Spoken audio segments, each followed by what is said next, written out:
gens. Est-ce que vous l'avez bien? Chico Chole au service de Kagame, Ambongo au service de Kagame, ont cessé d'être des hommes intelligents et sont devenus des boucs émissaires en faveur de Poloka. Ils ont travaillé en train de chercher un nouveau pacte social. Alors que, dans le Congo, est-ce que nous avons un problème de pacte social? Parce que nous avons des élections. Les élections ont été bel et bien organisées. Et celui qui gère le pays, c'est le président élu, le président légitime et légal. Et d'abord, Chole, na Mbongo, parce qu'il a démystifié qui bango, na archevêché à Kinshasa. Ils ont tribalisé l'église catholique. Il n'a pas ça vivant. Créer ce qui existe aujourd'hui, c'est une imposture. C'est une profanation des enseignements du Christ à la tête de l'église catholique. Il n'a pas ça vivant. Le loi au Parlement de Bouddha à soutenir le prêtre ou à dénoncer Ambongo.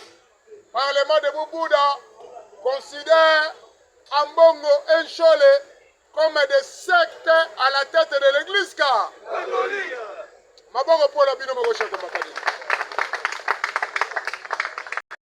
Il faut retenir, merci beaucoup. Il faut retenir ce que nous disons ici. Et puis, à venir, il y a mon cannabis et qu'on peut sa raison quand le président fait. C'est l'homme qui a intériorisé toutes les valeurs de l'IDPS. Si on a une actualité, alors bien que boyoki bandeko bazosala ba débat. Ya bandeko oyo babetaki Kabasele Wampanga. Il n'est pas vivant. Kabasele Wampanga fut un cadre du parti. Président fédéral aux États-Unis là. Ayaki Awa. Akomaki Awa. Ils ont accompagné le CGDO Bisi Boubalola. Amemaki Nakananga. Ils ont pas monté. Mais eux, Salami, c'était un règlement de compte. Ils n'ont pas vivant. Ils ont fait un règlement de compte à l'encontre de Kabasele Wampa. A commis, on a jugé ces jeunes-là, ces soi-disant forces du progrès, passant Missi Bango en procédure de flagrance. Je suis avocat, ma confrère, avocat, il y a famille Wampanga, passant sur séance. Avant de condamner les jeunes à force du progrès.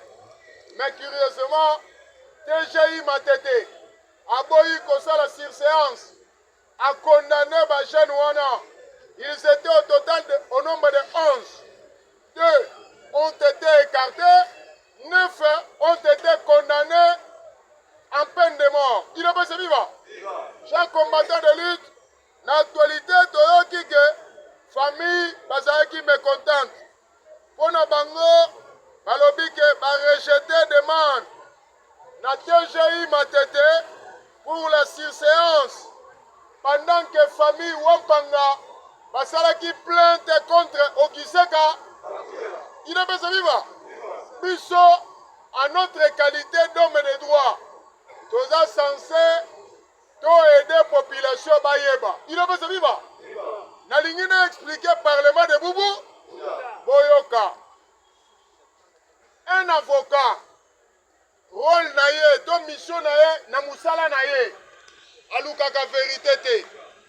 Est-ce que on a bien? Et ça va juge ne balukaka vérité. Mais avocat alukaka vérité te. Avocat, vous allez na raison, vous allez na tort. Avocat alukaka ne preuve. Est-ce qu'on a dit bien? Yogani Mouibi, mais on évite. Notre droit, notre justice est basée sur la preuve. La preuve en matière pénale. Et là, il faut la preuve. Quand tu accuses l'autre, il faut apporter la. Bajen ou on attend Bakani Bango. Bauti ko beta Wampanga. Et là, est-ce que Okise Kabouya Zayuana? Azalaki ni de preuve, ni de loi. Azalaki na Bango. Et ça va côté. Dans le lieu du crime, c'est que on peut le poursuivre autrement. Mais pour le cas échéant, les cas qui étaient là présents, les cas de flagrance, bato oyo bazaki condamnable eza baoyo bakuti bango na lieu ya crime muni de leur arme blanche. Eza bango te. Mais ngai nayebisaki bino awa. En politique, les sanctions aussi sont politiques. Eza bango te. Les sanctions peuvent être aussi sociologiques. Sanctions sociales. Est-ce qu'on l'a bien? La société peut sanctionner une personne. Et ça va côté. Et ça le quoi net dans le parlement de bois. Mutumoko a donc silicié dans la escroquerie. Ayaka, il n'est pas membre du comité Bouddha. Il n'est pas président du parlement de Bouddha. Mais Ayaka n'a pas liste, Asala n'a pas liste, Akena Kosenga n'a pas mongo pour affouter n'a combattre le transport. Mutuana, est-ce que Aza escroc ou Aza président de Bouddha? C'est un escroc. Il ne peut se vivre. Alors, le Parlement de Bouddha peut sanctionner un tel spécimen. Ce qui va monter prochainement, Azoya n'a papier, n'a biga comme un combo, beaucoup de bétail. Et ça va mater. Vous pouvez dire, on doit agir en défaut de qualité. Et ça va mater. Il a en lui un défaut de cas. Défaut de qualité. Il n'engage pas le Parlement de Boubou. Il n'est pas ni membre du comité du Parlement de Boubou. À ce que vous montrez désormais un tel monsieur, il faut le sanctionner. Sanction et la sanction sociale. Est-ce que vous le dites bien? Et la sanction sociale. Mais à part sanction sociale, il y a aussi la sanction politique. Oyo ba sanctionnera ba député. Vous prenez député, accueillir dans l'hémicycle, mais à Sali Moussala, à défendre la circonscription électorale na yété. Dans la prochaine élection, vous sanctionnez. Donc vous votez le sous-sous. Il n'est pas vivant. C'est ça, c'est que j'en viens dans ma camourazo expliquer bino. Vous comprenez le Corana.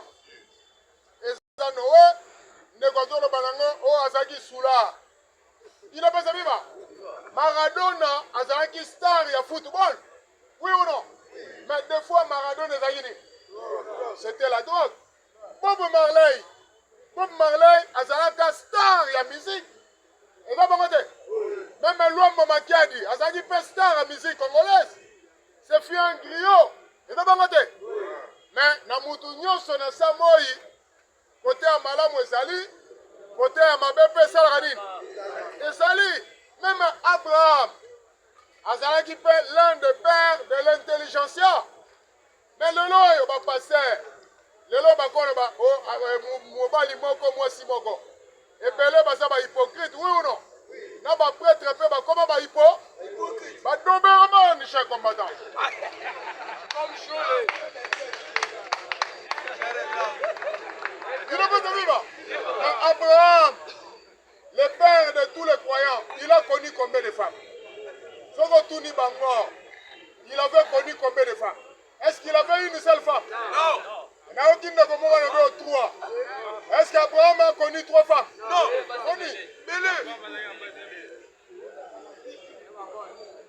Il n'a pas vivre.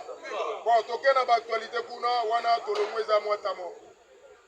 Assemblée nationale, commission nationale, commission spéciale. Où on a traité lever à l'immunité, il y a Nicolas Kazadi. Assemblée nationale, la commission spéciale n'autorise pas de poursuites judiciaires contre Nicolas Kaza. Nalingaki va combattre, va retenir Eloko Moko. Commission spéciale, à Koki Kolobana justice que Alandela Nicolas Kazadite, to Alandela Ye. Il n'a pas sa vivant. Commission Moussala Naezalaki a traité le dossier à Nicolas Kaza. Atala. Moyen Zali a Kolomala immunité Naye, to moyen Zate. Oui ou non? Mais il y a encore une injonction à la justice. Il y a impératif, il y a nécessité de poursuite. Nicolas Kazadi, quand il a sali la révélation, il y a un secret d'État. Est-ce qu'il avait agi en qualité de député national? Non. Il n'avait pas agi en qualité de député national. A révélé Makamoyo Yabaki en tant que ministre des Finances. Est-ce que vous l'avez bien? Oui. Donc, il faut que les choses soient séparées. Il faut summa division. Koluka omema makamu na globalité de. Biso la droit babengango une totom. Ozwa osangisa makamu wa malango te. Ezaka bongo te. Aza député asuka na musala kide. Mais ye aza député mais makamu ya lobby. Eza ki député te. Malobo ya lobby parce que aza na pouvoir ya ko inviter pour ayoka. Namoni lokwa bokele mawa. Kaka na Assemblée nationale. Toyoki le journaliste Edmond Izuba menacé pour avoir révélé des scandales au sein de la RSP. Il y a Miguel Kachal Katem. Il n'est pas vivant. Ndeko oyo asali ba révélation makasi. Biso tozalaki dénonciation. Mais ndeko oyo azalaka kuna aza journaliste. Ye a révélé muyibi oyo ezalaki na ARSP ya Miguel Kachal Katem. Il n'est pas vivant. Tobetela ndeko wana maboko makasi. Balobaka qui pouvait empêcher n'a pas empêché à lui-même pécher. Vous avez compris? Yosa pemeni ya batu bazoko iba. Batu bazoko bebisa. Yo olo dénoncer batu wana parce que c'est un devoir de tout citoyen. Vous avez compris? Maintenant au bombi batu wana c'est que au commis complice il y a destruction en mot. Au lieu salisa mokonza mboka yo ozoko salisa bato bazoko mambo. Wana chaque combattant ata ozali papa leki, ata oza mama leki, ata oza cousin, ata oza ndeko nanga, les choses ne vont plus marcher avec vous. Pour l'intérêt supérieur de notre parti et de notre pays, un vrai militant, comme je le suis, je ne peux pas arborer ni soutenir Batoyo. Parce qu'on se comporter ma bien vis-à-vis à partir de Biso et vis-à-vis à pouvoir, il y a président fait. Côté à États-Unis d'Amérique, Toyoki, Donald Trump, a dû les sous décision. Vous voyez qu'il a sanctionné les pays africains. Il n'est pas vivant. A sanctionné Sassou Nguesso, a sanctionné les ressortissants brésiliens. Banyata makolo na États-Unis pété. Ça bon côté. Mais asuki bon côté. Atangaki ba pays belé Afrique. Atangi ba Tchad, ba Burkina Faso. Il est pas vivant. La liste est non exhaustive. Mais asuki en Afrique était accueilli peine à ignore. Papa Tshisekedi avait raison. Il est pas vivant. Papa Tshisekedi avait raison. Batounion so basalaki conspiration contre la RDC. Batounion so wana bazali appelé à être sanctionné. Est-ce que vous bien? Oui. Donald Trump a sanctionné les Anglais. Oui. Il a sanctionné des Français. Oui. Ah.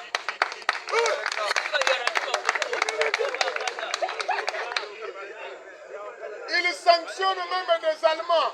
Oh, il est bien vivant. Donald Trump, c'est un monsieur incorruptible.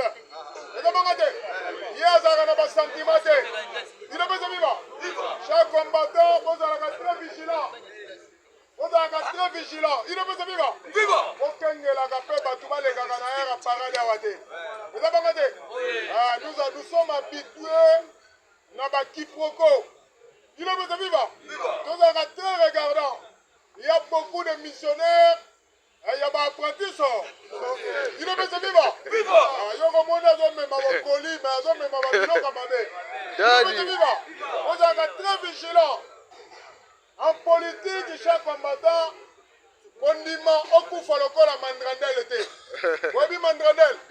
Mandrandel est ainsi. Il est de vivre.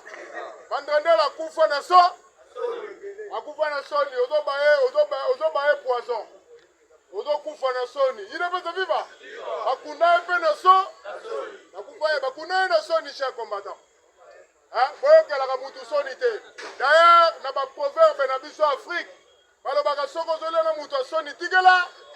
Tigela chaque combattant. Hein? Yonde même ale. Yazo da même ale me pozo ka so ni. Yozo da même bangu poze pana. Yo tigela e. Oye ba pe degré à gourmandise na. Viva. Donald Trump a remarqué que les États-Unis tondi na ba migrants. Ba tebele bazana ba sans papier. Aux à la français, aux à la allemand, aux à la anglais, na pesi bino délai. Oya Monique, azana la arte, aye pananga, na pesela, azonga na mboga na ba. Akendo sala, azwa même capital social, asala ta commerce. C'est ça bon côté?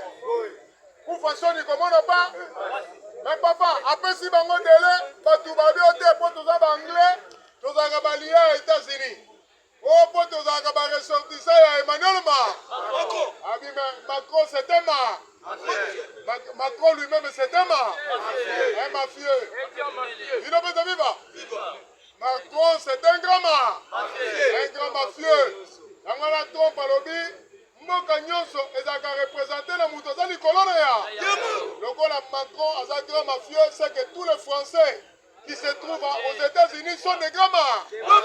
Alors, bien, désormais, tous les ressortissants sans papier seront expédiés dans Guantanamo.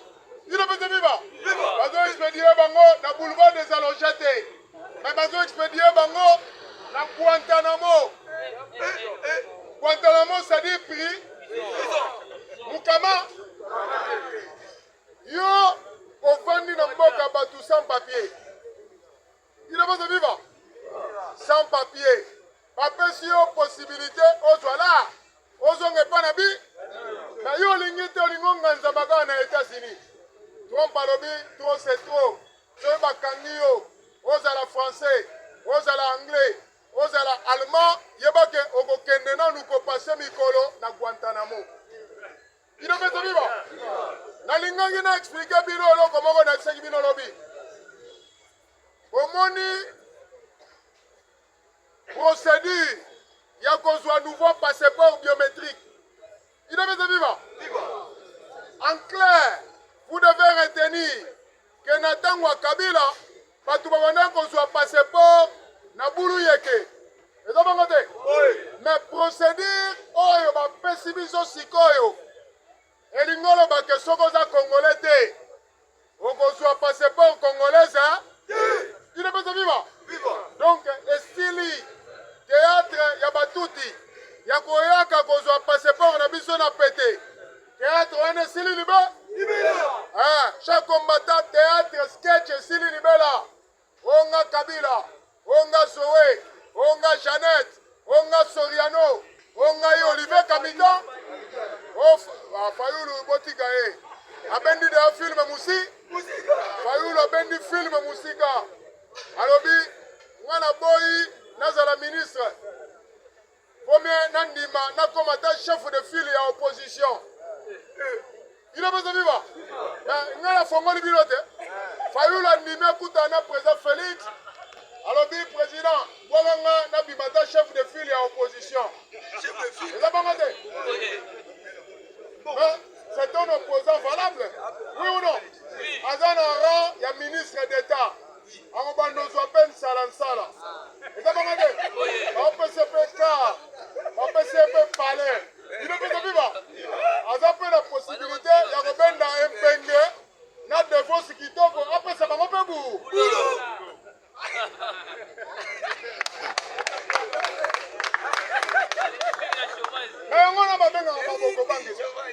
bango te baboko banka politique yango wana atali ke soki tosalika zage président Félix mboka ezokende musi biso totikala na manyo bakotikala na manyolo babandolela bango mo fali pupa alobaki okolela yo moko okolela na mutu yo moko ponizelana voilà po alela eza problème ya mangeoire nadambaka ta batige ino mpenza biba abayaka ta beaufort na chaque soir na mwa nsala abandotya na pante ino mpenza biba bozalaka depayse te bocomprendre parce que président Félix akoumela ta molai na po ye kombo topesaki eza nani Félix Antoine Tshisekedi Tshilo seseko kukumwenuwa maboko mpo na ye shako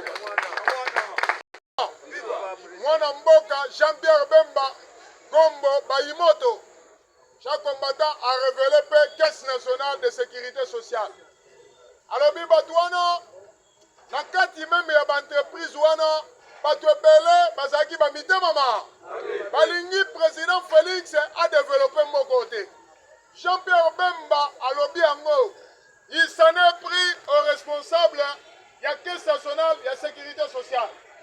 Comment RDC la demande à Jean-Pierre Bemba a dû aval ya Mokonzambo a commandé 7 avions à 320 il est peut-être vivant par Airbus mais bato ya Caisse nationale ya sécurité sociale bazotelemela yango il est peut-être vivant est-ce que là ekouti mpo na bango mutema mabe ya ndenge wana ndenge nini chers combattants je vous dis quand vous venez au Parlement de Bubouda, nous n'avons pas du temps à perdre. Et de bon côté, il faut chasser les informations. Il faut analyser ces actualités. Il faut suivre les vraies actualités. Et de bon côté, Bissonne, Toza Batou, photo accompagné pouvoir à Mokonzabo. Ce qui Jean-Pierre Bemba à deux côtés à Bisso. À deux côtés, à Bisso que même à la tête de l'IDPS, Bato Belé, Bazaki, Bato Nyamunya. Nyamu. Bato Belé, Batinda Bangona, comme IDPS, comme des mandataires. Bato Sala Moussala, Malamouté pour l'intérêt du pays.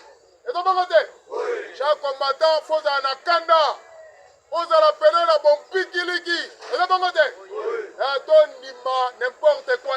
Et donc, voilà, c'est ce que je tenais à vous dire. Jean-Pierre Bemba a commandé 7 avions au nom de la République pour la Congo Airways. Mais entreprise Moko, ils ont tellement la décision. Et dans quel tonton choc? Il est peut-être vivant. Ministre Daliko.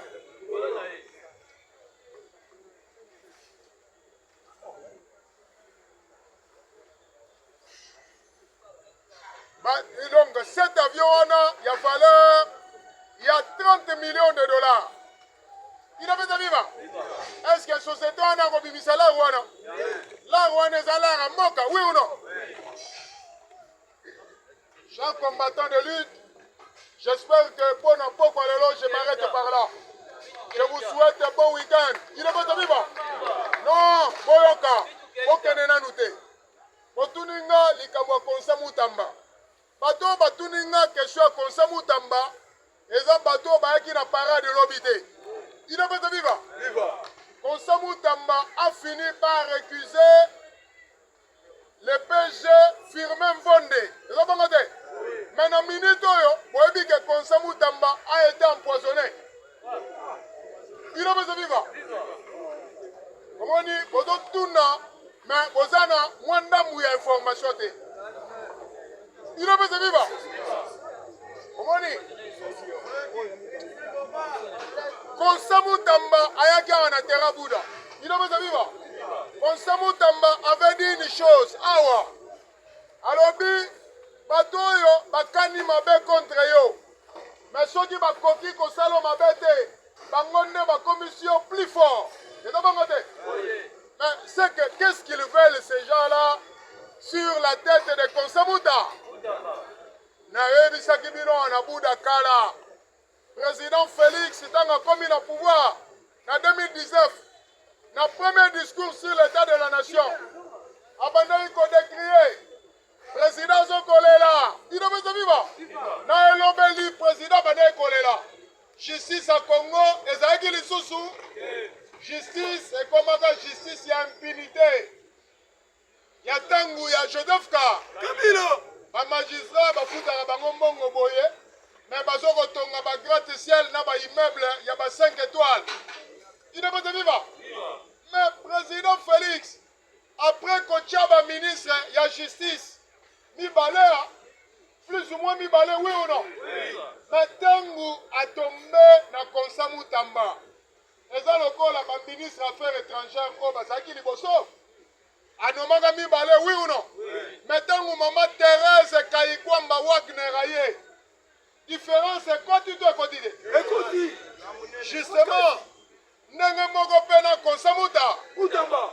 Konsa Mutamba cher ami cher combattant Konsa Mutamba aza innocent bazokonyonga ye pamba cher combattant Konsa Mutamba aza elenge oyo acomprendre vision mokonzamo bazoluka basale baprocès d'intention bazosale bapréjugé bazoluka banéantir ye baboma ye meme na bapoison mais les poisons sont inantivaleurs eza bango te mutu soki akoki koconvaincre yo na maloba te azolinga aélimine yo physiquement c'est inantivaleur eza bango te eza ngai te c'est Mao Tse-tung oyebi Mao Tse-tung les révolutionnaires chinois Mao Tse-tung ou Mao Zedong alobaka boye la tête d'une personne n'est pas la tête d'un poireau oyebi poireau il avait viva oyebi poireau oyo bamama batiaka na po soki okati mutu otindiki tishe na mabele mutu mosusu okobo mais est ce que mutu so bakati ye mutu baloni ye na mabele na boulevard des Allonges mutu okobota akei libe amene koko se de reposer en terre il ne peut se vivre sikoyo Konsa Mutamba pourquoi ils en veulent à Konsa Mutamba parce que Konsa Mutamba azoko gêner bamiyibi nyo oyo bazali koyiba au nom de la justice congolaise mutu ayibi komema bapreuve oui ou non le vol c'est une soustraction frauduleuse le détournement ezali eloko ezali mpona mosala songolo pa mais alongoli yango ake kosala mosala mosu c'est ce qu'on appelle détournement justifier détournement oyo ozokoloba pour qu'il y ait infraction il faut réunion à 3 éléments eza bongo te quand un élément fait défaut il n'y a pas d'infraction oh président Félix alobaki jamais okotisa président makambo wana te eza bongo te nous sommes dans un état de soko fundi mutu zala na bapreuve soko ozala bapreuve te la même action peut se retourner contre vous oui ou non il ne peut te vivre bon comment mutu neti caméra koko bika Konsa Mutamba bika te il ne peut te vivre à l'impossible nul n'est tenu eza bongo te les choses sont égales par Konsa Mutamba ne gère pas l'argent, il ne gère pas les finances. Les choses sont égales par ailleurs. Oh, à détourner. Mongongo Zalakiwa, à Kenai Kozango Erni, à Keipe ko affecté na Moussalani. Je crois que je me suis bien fait comprendre. Et d'abord, à bon attendant, je vous remercie. Bon week-end.